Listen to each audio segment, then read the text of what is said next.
À Hollywood, Los Angeles, tout commence par une poignée de main informelle à la table d'un restaurant bio. Et si tout se passe comme prévu, le déjeuner se transforme en Oscar sonnant et trébuchant. Mesdames et messieurs, c'est l'heure du buzz spécial Oscar avec nos nominés à nous, Daniel Para de Télécapsat Hebdo, Thomas Détouche du même magazine et Nicolas Chalère de l'Obs. Merci à vous d'être là. Merci. Allez, aujourd'hui, on va faire une sorte de pot pourri des nominations, une sorte de best-of de nos favoris pour les Oscars. Dites-moi là tout de suite comme ça, si je vous dis meilleur effet visuel, Thomas, vous me répondez?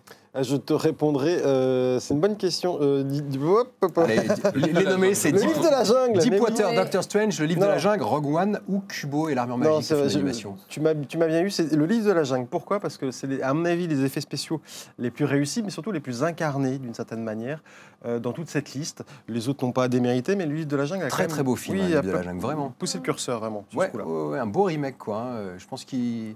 Les suivants, là, les prochains, il va falloir se lever tôt pour arriver à ce niveau-là, La Belle et la Bête et consorts. Dites-moi, Daniel, moi je sais que meilleur scénario original, c'est une catégorie qui vous parle, même si ce n'est pas le cinéma polonais. Comancheria, La La Land, The Lobster, Manchester by the Sea, 20th Century Woman. Comancheria. Je trouve que c'est vraiment un scénario qui est intéressant. C'est un film qui vous a plu, hein. Ouais. J'ai surtout aimé justement l'histoire, justement le scénario. Je trouve que c'est un film qui part un petit peu pas dans tous les sens, mais qui est un film à piste, comme ça, qui démarre comme un... Qui zigzague comme ça. Oui, mais comme un film de braquage. C'est vraiment un très beau film. C'est aussi un film social, c'est aussi...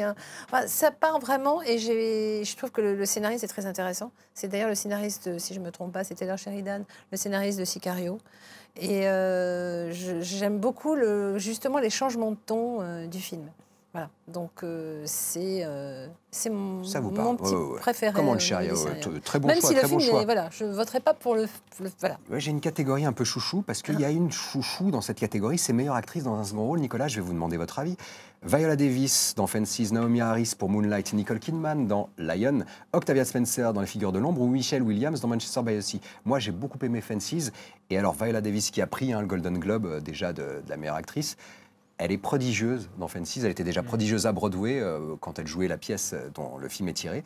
Est-ce que vous avez un avis sur cette catégorie? Il y a aussi Octavia Spencer pour Les Figures de l'ombre qui a, je pense, aussi une chance, parce que c'est aussi une formidable actrice, et que Les Figures de l'ombre est un petit feel-good movie sur un sujet un peu historique, mais que pour le coup, s'il y a une chance pour le film, c'est celle-là.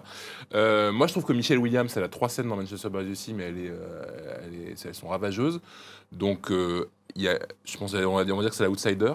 Et puis si on parle aussi des seconds rôles, moi j'aimerais parler des seconds rôles masculins. Absolument. Et de dire que Mahershala Ali qui joue dans Moonlight, il a déjà la statuette dans les mains à l'heure où l'on parle, alors que la cérémonie n'a pas encore commencé. Mais voilà, pourtant c'est pas lui qui a pris le Golden Globe, c'est Aaron Taylor-Johnson pour Nocturnal Animals, mais il n'est pas nommé aux Oscars. C'était justice, a priori. Ce n'est que justice. Ce n'est que justice. Pas pour Thomas, je crois que Nocturnal Animals, c'est un film très surestimé. Très surfait, oui. Très surfait. Thomas, je crois que tu n'es pas vraiment d'accord sur le Nocturnal Animals, la nomination de Taylor Aaron Johnson, en tout cas la non-nomination. Ouais. Non, mais on tape sur Nocturnal Animals depuis tout à l'heure, c'est un scandale total. Je pense par contre effectivement que Mahershala Ali le mérite 10 fois, 20 fois pour ce rôle. Mahershala Ali, c'est notre favori pour cette catégorie. Merci à vous d'avoir été là pour ce buzz spécial Oscar, et merci à vous de l'avoir suivi. On se retrouve toute la semaine sur Paramount Channel. D'ici là, faites-vous une toile.